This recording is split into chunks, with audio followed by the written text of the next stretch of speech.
Welcome back to the Buying a House in Japan podcast episode. Today I am recording solo because Joey messed up his flights and realized he's got to get ready to go to the airport.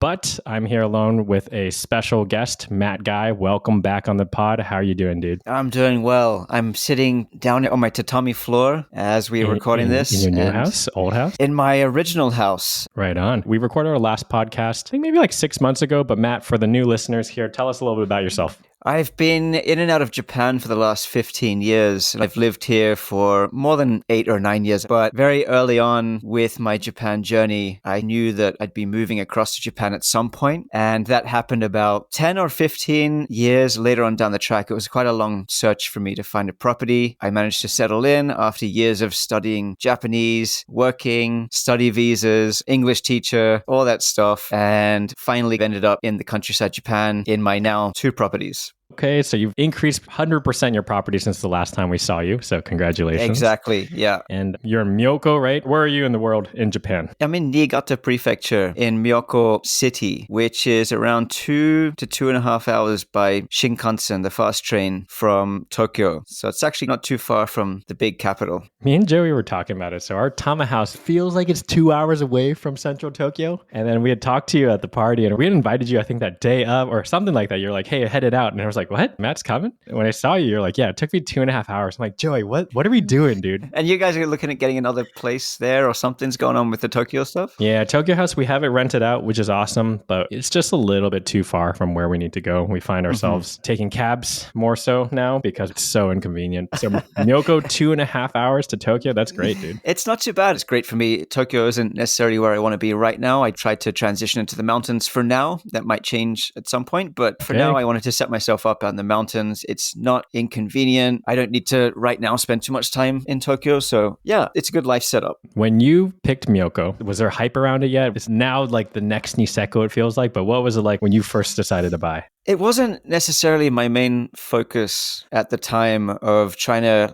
get a gold mine of a place, which it is, honestly, but it wasn't my focus to invest. My focus was to, you could say, invest in a community, invest in my life in Japan and what I like to do, which is being in the mountains. Initially, I wanted to be in Hakuba. That was my goal for 10 years plus, but it shifted and changed and it ended up more of timing and luck and other things that I ended up in Myoko, but it wasn't the goal initially. Looking back, though, you made the right choice. Would you say that's true? Yeah, I would. It's one of those things that Myoko has ended up becoming probably the next biggest trend. And maybe, I don't want to say it's dominoed into Myoko. I think Myoko actually might be different to Hakuba. I think there's a different element to it. So yeah, it's a special place for sure. All right. So the real question, how was the snow this year? We completely missed all of the snow, but give us the snow recap of 2024. I've been skiing, snowboarding for quite a long time now, 20 years or something. And it's definitely been the best snow I've ever seen in my life. Not to try to hype it or say, like, I don't know what's going to be next year, but the previous ski season, I cleared my roof once, one full clear of my roof for the snow. For last season, 2024, 2025, I cleared my roof 4 times in 2 weeks. It was nuts. So about 8 times I cleared my roof over the season. That's a good indication of what the snow was like. And if I didn't go at the back and clear the window area regularly, it would have been up to the 2nd floor of my house without a doubt. Damn. I remember you told me like first time you cleared your roof, you fell off your roof or something. Is that right? That was a learning experience, yeah. Jeez, okay. Were you okay after that? Of course you were, but I guess what happened? I was, and it's like a first time for me for any of this stuff, like having to do any snow maintenance, having to do any house maintenance. This is the first house I bought in my life, and it happened to be in snow country, Japan. And that summer before the winter kicked off, I painted my roof with this high gloss silicone paint to help shed the snow was the idea, but also helped shed me off the roof when I stepped on it and I slid down. So I went down with a ton of snow and I landed on that. And I came off with no injuries, but it was so weird walking through the front door of the house. I left from the window and I came through the front door. You know? It's like going through another dimension.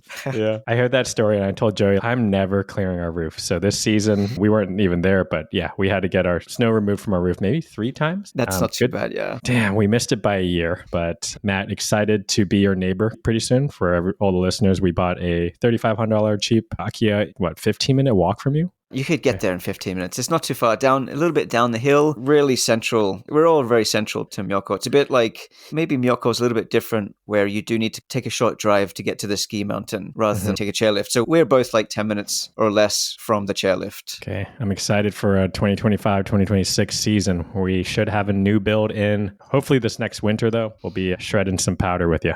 You're thinking about kicking something off for a new build in Myoko? Yeah, so we had another person come and inspect our old build and the foundation's cooked. It's rotten. And we were like, okay, can we renovate this? And it really came down to like, hey, let's try to do a new build. So one of our podcast listeners actually is going to be investing with us, and we're going to be doing a prefab house made by Sekitsu Chemicals. Appreciate you. You actually went over and measured some stuff for us just to make sure we could fit a house there. Yeah, the location's good. The property's good. But yeah, like you said, I think when you start inspecting it, you do find that you've got to rip it down. I mean, in that case, when you're looking at a house under $1,000,000, there's a pretty high chance that you either got lucky, and I think that percentage is low. I was one of the ones that got lucky. But you scored. I did. My house is incredible for what I got. I think I set the bar like, I don't know, too high, too low. I don't know how you would put that, but a lot of people expected to come in and find, especially in Myoko, it's crazy. People thought you can come and buy a house like this. I still get messages today, 2 years later, after buying this house, saying, hey, where can I get a $6,000 house in Myoko? And like, I didn't even know how I got a $6,000 house in Myoko, like in this condition. So with your house, as expected. As expected. And like, it's a sweet deal to pay for what you paid to get into this location at this time. Absolutely. Okay, before going into your new house, how has Myoko changed this season? We found from our customers, a ton of Australian people want to live and move to Myoko and buy houses there. Has it changed significantly from the year or the year before that? It has. Yeah.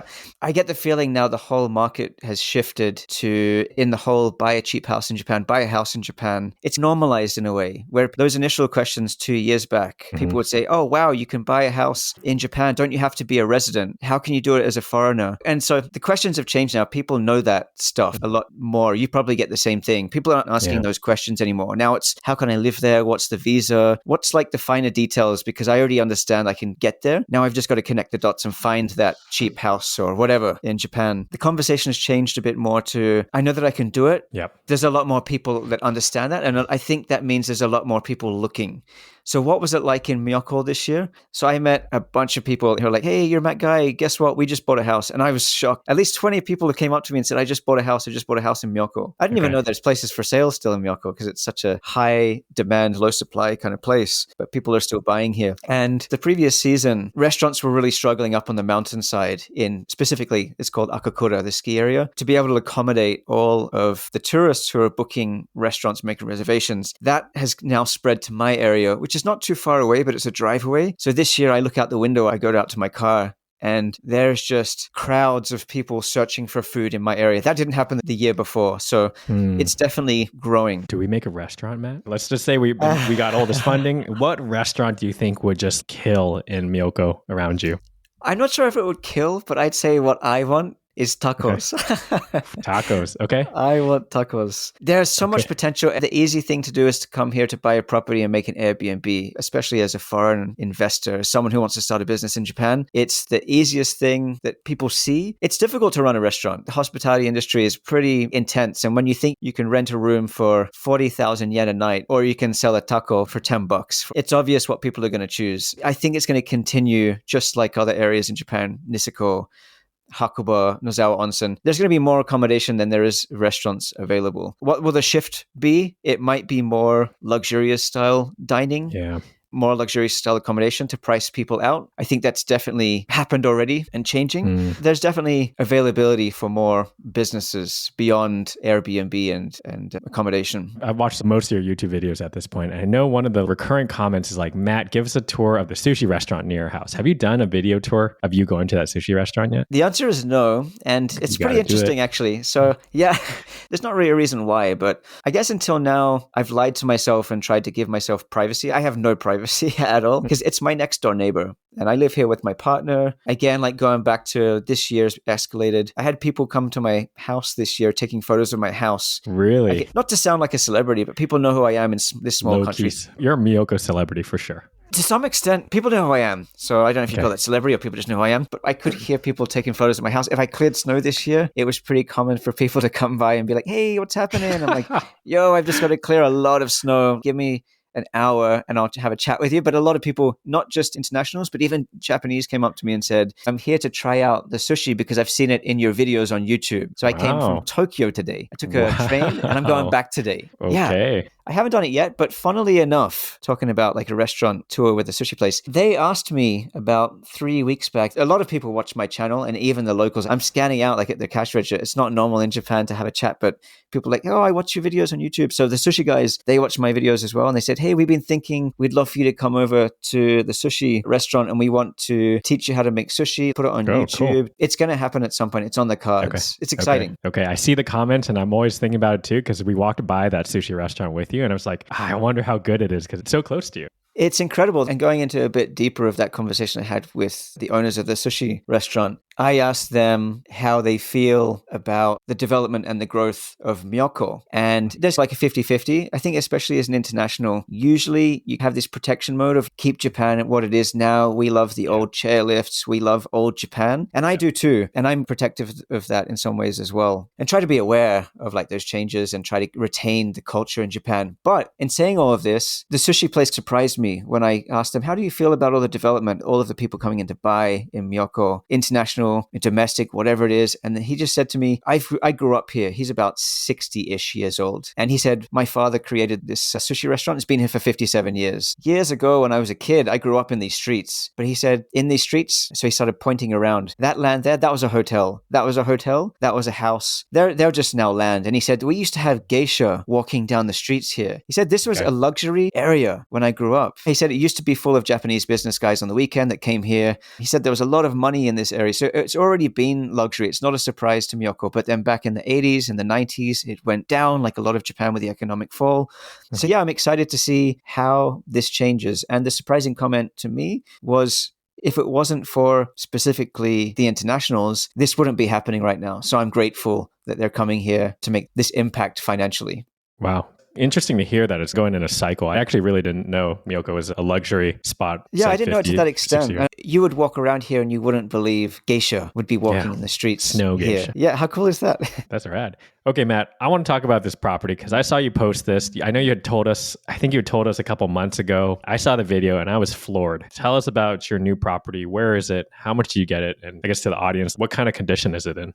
The new house is about 25 minutes north of where I'm at in Myoko. So it's still addressed, the address is Myoko City. It's about 15 minutes to Lotte Ski Resort. Last year, Lotte had the most snow in the world, ski resort. Yeah. Really? So that's the area that we live in. So more than 8 meters of snow. So around like 50 feet of snow. It was nonstop last year in Lotte where the house is. If you travel 15 minutes in these kind of ski areas, you come down the ski hill. As you would know, the geography of Japan, it quickly shoots up. It's volcanic, it's tectonic movement. So I'm at roughly sea level where the house is. Even then, we do get a lot of snow, but it's a big difference in 15 minutes. So the new house, one of the benefits, one of the things I was looking at for that house was I couldn't do the snow shoveling at 2 houses. It's just not possible for me unless I employed somebody. Strategically, that's why I chose that location. It's close to the skiing areas, but it's also 25 minutes to the ocean of Japan that has surfing, the beaches. So that's the location. I'm a snow noob here, so sorry if these questions are real basic. So I'm looking at the map right now, Myoko kind of up north city here. It gets a significant reduced amount of snow where you bought your second property. Is that right? Yeah, in comparison. And I visited it during the winter as well. It's Lotte area. And as soon as you start driving towards the mountain, it's the same here. Even if I drive, I'm at about 800 meters elevation, where my current house is in Myoko, Kogan area. If I drive 5 minutes up the hill and just gain another 150 meter elevation, it's a completely different world. The snow walls are higher. It's not double, but it's sometimes close in just 5-10 minutes. Why did you buy this property? So I bought it for expanding my own business. So I run tours during the winter for Orija, for my business, Original Japan, where I do my best to try to showcase, obviously with the snow and the powder is incredible. And that's part of the reason I moved here, but into Japan in general. But I also moved to Japan because I love the culture. And I think what I try to do in my business, without trying to give too much as an advertisement here, what's missing in Japan is, I think, the link between people who travel here to enjoy the snow and the cultural side. That's what I've always found in Japan. It's great to go out skiing for a week, come here and go skiing, but there's so much to see culturally in Japan and even beyond Kyoto. But even go deeper into what is snow country Japan? What's the culture of snow and just the mountains? Japan's 75% mountains. And with that, there's a huge amount of culture and how traditions have been shaped in Japan. So what I try to do in my tours is take you out to some great powder snow, but let's also discover some of the culture in Japan. So the whole purpose of buying the house was I just couldn't fit so many people come and stay at my place in Myoko. And I had to limit that to 4 people. It's also a smaller space to have people wake up and we're in the same kitchen and whatnot. So I wanted to expand that and be able to have larger groups in my trips. So that's been successful. Orija has been super successful. But the other thing that's been successful is my YouTube. And having a second property, I had such a great time renovating. My background is construction and management and hands-on stuff. And it was always my dream to renovate a property. My family never owned property. We can never afford it. So, I mean, $6,000 house is pretty insane. I can afford that after working all these years. But my YouTube channel had so much success that I also had the idea of just renovating it, documenting it properly this time. The last one was like, I moved into this property. It was a beautiful property, but it was still a mess and it was stressful in the summer. Full of stuff. It was uncomfortable. This one, I can actually document it on YouTube and ultimately sell it. Potentially, I haven't decided, but I'm 50-50 about, is this going to be in my tours or is this going to be something that I just renovate, enjoy that, document it, and maybe sell it at the end as the perfect house in Japan for what I believe is the perfect house. And we talked about the location, saying that it's in this great mountain area, but it's also just 10 minutes to a Shinkansen to Tokyo. Yeah, it's nuts. So the location is pretty key. And I haven't even mentioned like the condition of the house at this point. Oh boy, I feel bad. We got a piece of crap. But anyways, okay, give me the price point. The price was about 18,000 US dollars or around 3 million yen. And it's a steal for not just the location as a convenience, because most people, including myself, when I first wanted to buy property in Hakuba, I wanted to be like 1 minute away from the chairlift. And I probably wouldn't do that again unless things really lined up for me and I had a crew to clear the snow and whatnot. But I realized it's not too bad. I'm either spending an hour in the morning clearing snow or I'm just driving 20 minutes to the ski resort. And I prefer the drive. The drive is good. Definitely. That's the location. The property itself is a 1993 build. And I think that tells a lot of the story. 1993? 1993 house. 93? Oh my goodness. Yeah, so that's already a jump in the standards. I think it was 1981 that the new earthquake standards, or like you could say the actual earthquake standards, started in Japan for building property. And it was a huge jump. It's the most significant jump in Japan for earthquake standards. And I can see that when I start like revealing, taking away some of the ceiling and looking into the roof space, I can see the connections are different. We have these different types of bolt systems for shifting where the structure moves around. And I can see that. The base of the house is concrete for the first floor. I saw that. Yeah, I was like, wow, that's so cool. It's incredible. The storage is good. The main purpose is for storing a snow machine and like the winter stuff. So in Japan, you do have, it's normal to have a lot of space for storing winter stuff, like setting up your trees, your garden. You would tie all that into position for when the heavy snow falls. And you'd also have snow clearing machines. So that's what the first floor is really for. But you can also store a car in this house, which is really cool. And then the rest of the house, it really just needs a paint job. And then any additions, to be honest, if you look at a Western country, when you move into a house, that's what you, I think, are most commonly looking at doing. You buy a house and you just want to paint it and put your furniture in. And this is the kind of property you can do that, which is not normal for an Akiya. Yeah, I saw your video. So first off, your concrete, is it a basement or a foundation or what do you call that? It's a funny one because it's about 5 feet high where the beams come down. So you do bend when you go in there, but you can fit like a sedan car or, for example, a Toyota Prius, which was there previously. So it's a basement. I'm going to shift my laundry down there so I have more space upstairs. So there's a lot of space under there. It's huge. It is a huge space. We're helping a couple people buy Myoko, Joetsu kind of area. And I see this is pretty common, right? Maybe starting the 90s that they did a lot lot of these kind of concrete basement foundations, right? It's for the snow. It's to wipe out that first level so you don't have to go down snow clear all the time. So the snow's not against your steel structure or wooden structure walls that can crush that, because it will just crush your walls and the house will have issues. So that foundation is to prevent, 1, snow damage, 2, improve your lifestyle, and 3, to help with termite and white ant prevention as well. I'm going to link the YouTube video for listeners to be amazed at the quality of this house. This is definitely by far the best condition Akiya, way better than any of our Akiyas. So hats off to you, Matt. It's incredible. Yeah. Before we go into how you found it, like, does it have insulation? Anything wrong inside, or was it like pretty good to go when you bought it? There is insulation in the ceilings and in the walls. I couldn't believe it. So good. Jeez, you scored. It is insane. The walls, I won't touch it, and the insulation is good enough for what I want it for. The ceiling space and the roof space, I will definitely upgrade that. It doesn't matter whether you're in Canada, Australia, the US. It's good to upgrade your insulation as standards change, and also just the loft for the type of insulation. It's the fiberglass insulation. It does reduce over time, so I will change that for, like, I don't know, less than $500. I'll get up there and just change it. So the good points, it's endless. Like, it's a unit shower, unit bath type for Japan. Yeah. It's just key. One of those things. I would say as a Westerner, we love to decorate the kitchen and the bathroom. And the unit style bath in Japan kind of wipes out that being able to redecorate, because you have this kind of plastic, basically, bath. But it just makes life in Japan make sense. It's a location thing. For mold issues, Japan is crazy for mold. It's easy to clean because of the type of construction. It's also a good spot for, say, earthquakes, which is also, I don't know if many people know that, but it's a great place for safety if there's an earthquake to go into the unit style shower. And some of them in some apartments are designed as the space that you would go for safety. Fun fact. Okay, so if there's a big earthquake, go run into the unit shower. Yes. Yeah, exactly. So that lined up, the bathroom lined up. The kitchen is pretty decent. It could be replaced and upgraded like any house around the world, an older house. But the floors are good, the walls are good, the ceilings are good, the external is good. Internally, there's like a Japanese room. And really all I would need to do is replace the tatami. I will shikui the walls and go over that again. But it's just like any old house. It just needs a bit of love and care. Okay, Matt, you crushed it here. Now the $1 million question. How the hell did you find this property? I know you found it on Akiya Mart, maybe, but no, I'm just kidding. How did you find this property?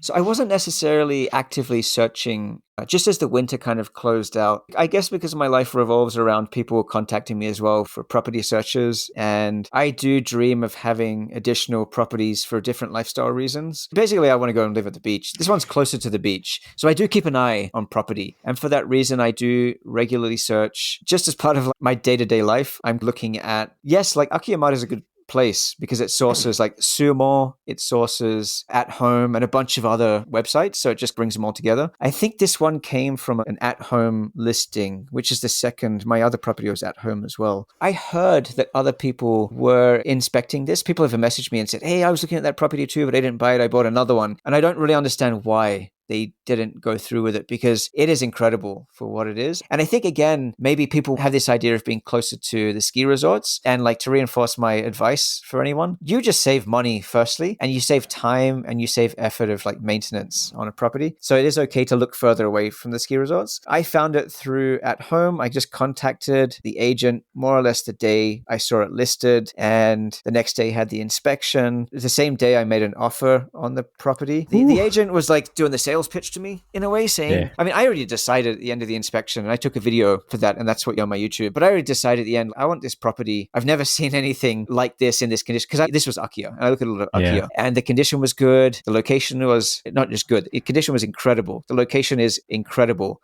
And when I say location, I'm talking about for someone who lives here and wants to set up a business the way I do, but also someone who might be an international or a Japanese person who lives in Tokyo and wants a getaway, who wants like low maintenance on a property. So everything was lined up instantly, made the offer, and it just went from there. Wow. Okay. So the property was listed and you got it the day it was listed, or like how long was it on market? I honestly don't know, and I didn't ask that question, but I think it had been there for a while. And I think it came up later on in the ski season, because I think if it was earlier and someone was here in Myoko, serious buyer, I would be surprised they didn't go and visit that and buy it and purchase it the way I did. But there was a slight preference for the buyer from the seller. It's not necessarily the legal requirement, it's the preference of the seller as an Akiya. Yep. And the preference of the seller for this property was that they were a local, that they were living close by. I don't know the full reason why. That's the personal confidentiality reason for the seller. But the real estate agent just showed me, he's like, hey, here are 5 other people. Here are 5 emails from people. There's some people in Tokyo. There's some people in Osaka. He didn't show me the names, but these people want to buy this place. But because you're local, the seller wants to go with you. He's prioritizing you because you're here. And that might be because he wants to expedite the sale, the speed. He doesn't want to have people coming to visit. And that's important, I think, for people who are listening, who are buyers, who are overseas, people that want to buy. This stuff moves fast and the sellers want it to move fast. In my case, I think I was chosen and prioritized because they wanted a quick sale. They wanted to get through it, get it done. They don't want people to come in even from Tokyo because it's a train right away. They've got to organize their schedule. It's just a time constraint for the seller. They don't want it anymore. You want it done. Okay. Yeah. Dang, all the lights turning green for you. That's great, Matt. And it makes sense. They have emotional ties to their old house and they want to make sure it goes to someone who's contributing to this community like yourself. So I think you're the perfect buyer. Yeah, I think it lined up well. It's very community focused. I don't want to go down that too much, but yeah, even the real estate agent introduced me to the neighbors. And I asked him during the sale, hey, do people get profiled? Do you guys choose who moves into these places? And he said, yeah, of course. Like we think about the neighbors, we think about the community. Even he said we had someone that came to check out the place and they were international before me. They came to check it out and they're interested in buying. But he said, oh, I don't think that they're a good buyer because they're too tall. And really? Yeah, the ceiling heights are low in Japan, and we have these cross beam areas where the shoji, the sliding doors go in. And he's like, oh, I just don't think he's going to enjoy living here, so I'm not going to sell it to him. Oh, man. Isn't height that discrimination. Reverse height discrimination here. And I'm like, okay, you saying I'm small? Hey, I'll be called small for a deal like that. That's interesting. We actually just listed our Nagasaki property. We blasted it to everyone, but we are giving the owners the chance to interview whoever wants to buy it. So we're trying to make sure that whoever we bring into the community is going to be the right fit. So if and when you are ready to sell this house, just give us a holler. We might be able to help. Sounds good. Sounds good. Yeah, Matt, we're running out of time here, but any advice for anyone who's searching in Myoko? Sounds like living there gives you advantage, but any tips for someone who's looking for a really competitive market like Myoko?